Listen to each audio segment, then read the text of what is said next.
আজি আমাৰ ইউপিপিএল দলত আমাৰ পাৰ্টিৰ আদৰ্শ নীতি আৰু শান্তিৰ যিটো হেৰি চলি আছে বতাহা আমাৰ যে শান্তিদূত প্ৰমোদ বড়ো ছাৰে তাৰ নেতৃত্বটো চাই পেলাই আজি আমাৰ 1ৰ পৰা 5 নম্বৰ ৱাৰ্ডলৈকে 5টা ৱাৰ্ডত দেৱৰগাঁও আৰু বনৰগাঁও সমষ্টিৰ 315 জন আজি আমাৰ ইউপিপিএল পাৰ্টিত যোগদান কৰিলে। আর এই যোগদান সভাত আমার লগত আছিল আমার চিফ কনভেনর রুদিত দৈমারি স্যার। আর এই যোগদানত সবকে বেশি যোগদান থাকিল আমার এসসি সেল ওবিসি সেলের নেতৃত্ব। তেঁতে আমাক বহুত সহযোগিতা কৰিলে এই যোগদানত।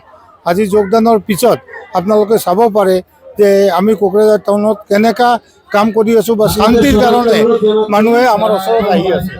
আজি 2 দিন আগতে মই এটা কথা শুনিছিলোঁ যে কোনোবা জেগাত এটা জইনিং হৈছিল 80 জন না 70 জন, এইটোও ক'ব নোৱাৰে, কিন্তু আমি একজেক্ট ফিগাৰ দি আছোঁ 315 জন আজি আমাৰ ইয়াত জইন কৰি আছে।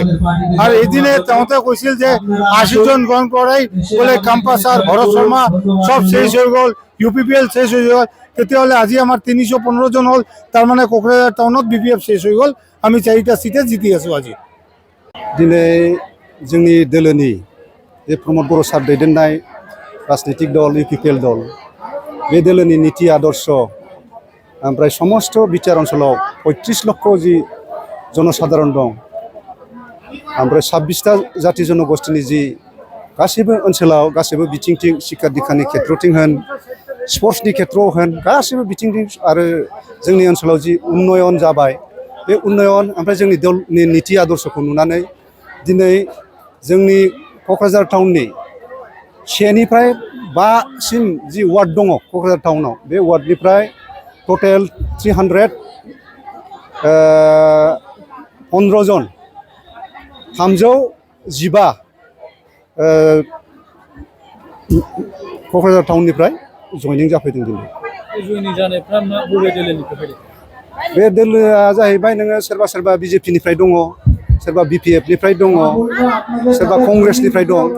गासैबो बिदिनो नोंथांमोनाथ' नुबोगासिनो दं जे समस्त समष्टिनिफ्राय जोंनि बेल' नङा, जेनेबा क'क्राझार टाउनल' नङा, गासैबो समष्टिफ्राव जेनेबा बिदिनो जोंनि इउपिपिएल दोलोनि जि फैबाय थानाय बिसायख'थि बे बिसायख'थियाव जोंनि दोलोआनो देरहाखागोन 100%।